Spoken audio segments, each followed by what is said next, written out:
List में नाम check करने के बाद अब तीनों दोस्त मुंह लटकाकर चुपचाप एक ओर हट गए। किसी को कुछ समझ नहीं आ रहा था कि कहे तो क्या कहें। तीनों अब धीमे धीमे कदमों से जाकर कबीर के कमरे में बैठ गए। उनकी आंखें नम हो चली थीं। उन्होंने अब कसकर एक दूसरे के हाथ थाम लिए। मंजीत की आंखों से आंसू बह चले। ये क्या हुआ कबीरे? किसकी नजर लग गई हमारी खुशियों को? कबीर ने देव की ओर देखा जो बिल्कुल शांत बैठा था।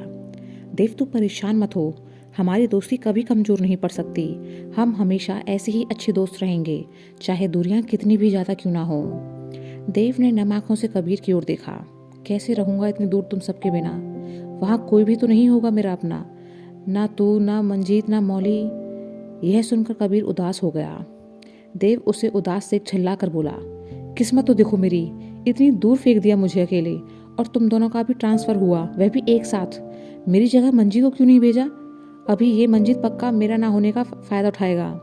कबीर तेरा बेस्ट फ्रेंड बस मैं रहूंगा, और मंजीत तू कभी नहीं जीत पाएगा। मंजीत, इस गधे को ये चिंता नहीं है कि हम अलग हो रहे हैं, इसे अभी भी मस्ती सूझ रही है। तीनों दोस्त अब हंसते हंसते रोने लगे और एक दूसरे के गले लग गए। कुछ देर तक तीनों सुबकते रहे। कबीर ने खुद को संभाला और बोला, बस बस अब रोना बंद करो। अभी तो हम एक दूसरे के साथ हैं ना, कम से कम इन दिनों को तो खुशी से जी सकते हैं। देव आंसू पोंछते हुए बोला, कम से कम कुछ तो अच्छा हुआ, तुम लोग मौली के शहर में जो पहुंच गए। काश मैं भी तुम लोगों के साथ होता। कबीर, तू ऐसे दुखी मत हो, सब ठीक होगा। और फिर एक बार मौली का एग्जाम निकल जाए तो फिर शादी कर अपने साथ ही ले जाना। मंजीत, हाँ ये सही रहेगा। कबीर, चलो अपने काम में लगते हैं। देव अब उदास होकर एक सैड सॉन्ग गुनगुनाने लगा। मंजीत, बस कर पगले, और कितना रुलाएगा? कबीर, एक बात हमेशा याद रखना, हम लोग दिलों से हमेशा एक साथ रहेंगे, एक दूसरे से जुड़े रहेंगे, और ज़्यादा मन करेगा तो मिल लिया करेंगे। तीनों दोस्त अपनी ड्यूटी पर चले गए, पर मन ही मन बहुत उदास थे, क्योंकि देव उनसे बहुत दूर जा रहा था। अगले 4 दिनों में तारा और मौली के मेन एग्जाम की तारीख घोषित हो चुकी थी। वह दोनों जी तोड़ मेहनत कर रही थी। तारा की मेहनत देख उसके पापा भी हैरान थे कि जिस लड़की का बैंक एग्जाम देने का जरा भी मन नहीं था, वह कैसे पूरी शिद्दत से तैयारी में लगी हुई है। जबकि सच तो यह था कि तारा बस खुद को पढ़ाई में लगाकर कबीर को भुलाना चाहती थी, लेकिन कबीर का मुस्कुराता हुआ चेहरा हर वक्त उसकी आंखों के सामने घूमता था। फिर जब मौली कबीर से बातें करती तो उसकी आवाज़ सुनते ही तारा को बड़ा सुकून मिलता था कि कबीर उसका नहीं हुआ तो क्या हुआ, वह खुश है, सही है, बस इतना ही उसके लिए काफ़ी था। रात को तीनों दोस्त साथ बैठे थे। कबीर, देव तूने बताया मौली को ट्रांसफ़र के बारे में? देव, नहीं, अगले रविवार को एग्ज़ाम है उनका, सोच रहा हूँ कि ना बताऊँ, वरना खामखा परेशान हो जाएगी और फिर उसका ध्यान पढ़ाई से हट जाएगा। कबीर, सही कह रहा है। मंजीत, देव तुझे इसी रविवार को निकलना है ना अपनी नई पोस्टिंग के लिए? देव, हाँ वह तो अच्छा है कि तुम लोगों को मेरे जाने के बाद मंगलवार को मौली के शहर जाना है, वरना मुझे कौन मिलता यहाँ प्यार से अलविदा कहने वाला। कबीर, मैंने सुना है देव कि तेरी नई जगह पर नेटवर्क अच्छा नहीं है, ऐसे में तुझे फ़ोन करने में परेशानी उठानी पड़ेगी। देव खींचते हुए बोला, हाँ बस इसी की कमी थी। कबीर, तू उदास मत हो, कुछ ना कुछ इंतजाम हो ही जाएगा।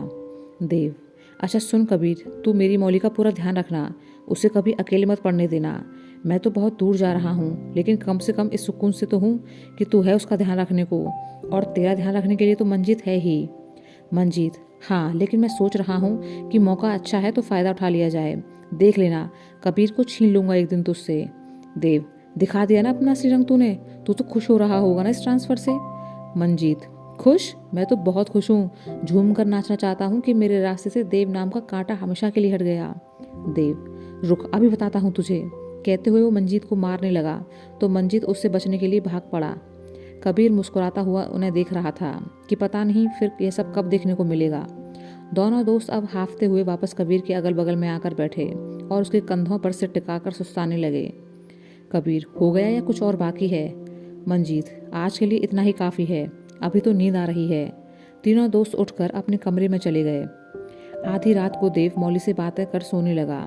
अभी कुछ मिनट ही हुए थे कि एक सपने ने उसकी नींद उड़ा दी और वह हड़बड़ाकर उठ बैठा। उसने देखा कि वह अंधेरे में अकेला खड़ा है और वहां से दूर दूर तक कोई दिखाई नहीं दे रहा। वह समझ नहीं पा रहा था कि यह कौन सी जगह है। उसे अब सामने मौली खड़ी दिखाई दी। देव ने उसको पुकारा, लेकिन मौली रोती हुई उसे देख रही थी। वह उसकी बातों का कोई जवाब नहीं दे रही थी। अगले ही पल मौली गायब हो गई। अब देव मौली को इधर उधर देखने लगा कि सामने से कबीर जाता हुआ दिखाई दिया। देव की तरफ उसकी पीठ थी। देव ने उसे पूरी ताकत के साथ आवाज़ लगाई, लेकिन कबीर उसकी आवाज़ सुन नहीं पा रहा था। वह चुपचाप मुस्कुराता हुआ चलता रहा और धीरे धीरे देव की आंखों से ओझल हो गया। देव एकदम अकेला था। धीरे धीरे उसका दम घुटने लगा। वह सांस भी नहीं ले पा रहा था कि तभी उसकी आंखें खुल गईं। वह पसीने से तरबतर था। देव जल्दी से कबीर के कमरे में आया तो वह आराम से सो रहा था। देव उसके पास आकर बैठ गया और धीरे धीरे सुबकने लगा। वह जब घर वालों से दूर हुआ था तो यहाँ अपनी दुनिया बना ली और फिर भाई जैसा दोस्त और सच्चा प्यार करने वाली हमसफ़र मिली। अब वह उनसे बहुत दूर चला जाएगा। वह चुपके से कबीर के पास ही लेट गया और छोटे बच्चे की तरह से कि कहीं सपने की तरह कबीर सच में दूर न चला जाए, उसका हाथ थाम लिया। कबीर की अब आंखें खुली तो सामने देव को देखकर चौंका। "तू यहाँ?" देव: नींद नहीं आ रही थी। कबीर: नींद नहीं आ रही थी या दूर जाने का डर सता रहा है? देव: कुछ भी समझ ले, अब तो मौली से भी नहीं मिल पाऊंगा, क्योंकि सजा का 1 महीना अभी पूरा नहीं हुआ है, इसलिए छुट्टी नहीं ले सकता। पता नहीं उससे कैसे मुलाकात होगी। कबीर: सब अच्छा होगा, अब सब कुछ हमारे हाथ में तो नहीं होता। और तू तो शेर है यार, ऐसे बच्चों की तरह कमज़ोर मत पड़ जाना। जब मन करे तो आ जाना या फिर मैं आ जाऊंगा। देव: ठीक है। दोनों अब बातें करने लगे। कुछ ही देर में उन्हें नींद आ गई। अगले दिन सुबह कबीर को पता चला कि उसकी माँ की तबीयत खराब हो गई है। उन्हें बहुत तेज़ बुखार है। यह सुनकर वो परेशान हो गया। फिर रोहन भी अकेला पड़ गया था। कबीर जल्दी से कैप्टन सर के पास गया और उनसे छुट्टी मांगी। काफ़ी जद्दोजहद और भागदौड़ के बाद उसे छुट्टी मिल गई। दोपहर को वह घर के लिए निकलने से पहले देव और मंजीत से मिलने के लिए अपने कमरे से निकला तो उन्हें सामने खड़े देखा। देव का चेहरा उतरा हुआ था। कबीर: क्या हुआ? देव: यार तू शनिवार तक लौट आएगा ना, क्योंकि मुझे रविवार को निकलना है यहाँ से। कबीर मुस्कुराकर: आ जाऊँगा, माँ को बहुत बुखार है इसलिए जा रहा हूँ, वरना नहीं जाता। रोहन से नहीं हो पाएगा अकेले सब कुछ। अच्छा मंजीत, देव के साथ ही रहना और इसका बैग पैक करा देना। मंजीत: ध्यान रखना। कबीर: हाँ, चलता हूँ। कबीर रात को अपने घर पहुँचा तो देखा कि माँ को बुखार है। सफ़र से थका होने के बावजूद भी वह रात भर माँ के सराहने बैठा रहा। भाई भी उसके पास बैठ गया। कबीर की माँ उदासी से बोली: बेटा देख तो क्या हो गया, इतने महीनों बाद आया है तू, लेकिन देख तो मेरी गोद में सिर रख, तुझे तो अपनी थकान उतारने का मौका ही नहीं मिला। तू सफ़र से थक गया होगा, थोड़ा आराम कर ले।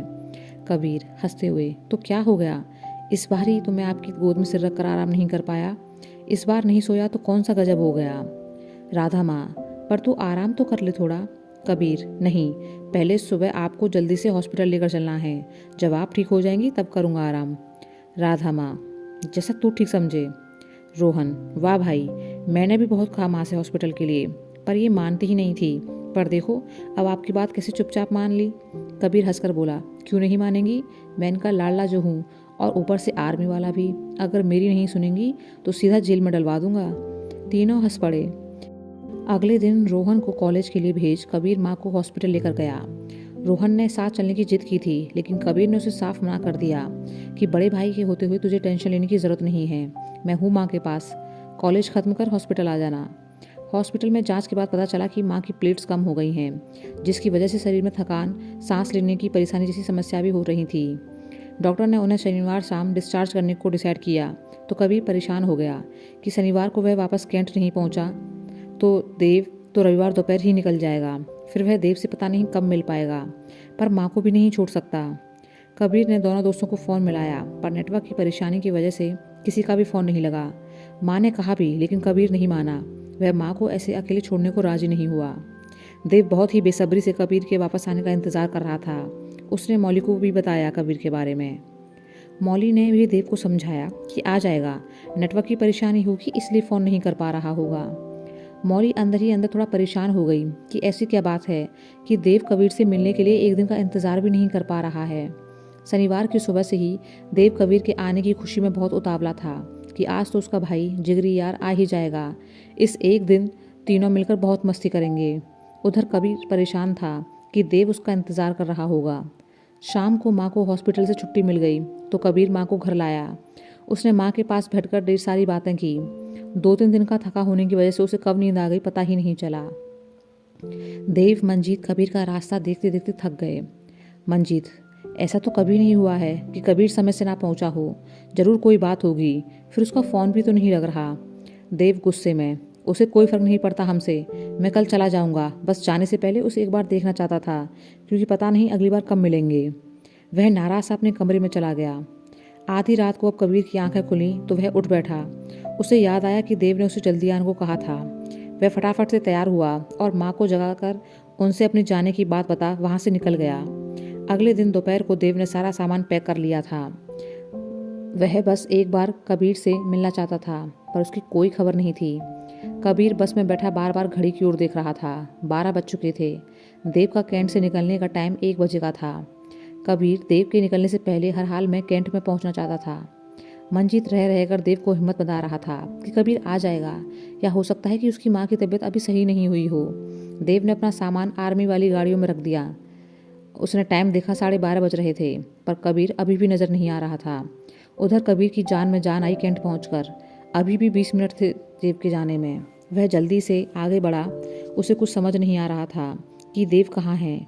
उसने एक साथी से देव के बारे में पूछा तो उसने बताया कि वो लोग गेट नंबर 3 की बस से निकलने वाले हैं। सभी गाड़ियां तैयार हैं और किसी भी वक्त निकलती होंगी। कबीर, पर वो तो 1 बजे। दोस्त, हाँ, लेकिन अभी जल्दी निकल रहे हैं। कबीर देव के इतने पास होते हुए भी उसे यूं नहीं जाने देना चाहता था। वह अब गेट नंबर 3 की तरफ भागा। जब वह वहाँ पहुंचा तो गाड़ियां गेट से निकलना शुरू हो चुकी थीं। कबीर को समझ नहीं आ रहा था कि देव कौन सी गाड़ी में है। तभी वहाँ थोड़ी दूर खड़े मंजीत की नज़र कबीर पर पड़ी। वह उसकी ओर दौड़ कर आया। कबीर, तूने इतनी देर लगा दी, पता है देव कब से इंतजार कर रहा था। कबीर हाफते हुए, वह सब छोड़, देव कहाँ है, कौन सी गाड़ी में है। मंजीत ने दरवाजे से बाहर निकलती गाड़ी की तरफ इशारा किया। गाड़ी अब गेट से निकल सड़क पर आ चुकी थी और उसने रफ्तार पकड़ ली थी। इससे पहले कि उसका दोस्त उससे दूर चला जाए, कबीर ने अब बस के पीछे भागना शुरू कर दिया। वह देव का नाम पुकार रहा था, पर बस में बैठे सभी लोग अंताक्षरी खेल रहे थे, तो शोर में कबीर की आवाज़ सुनाई नहीं दे रही थी। देव चुपचाप नम आंखों से बैठा हुआ था। कबीर बस एक बार देव को देखना चाहता था। वह अब पूरी ताकत के साथ भागने लगा।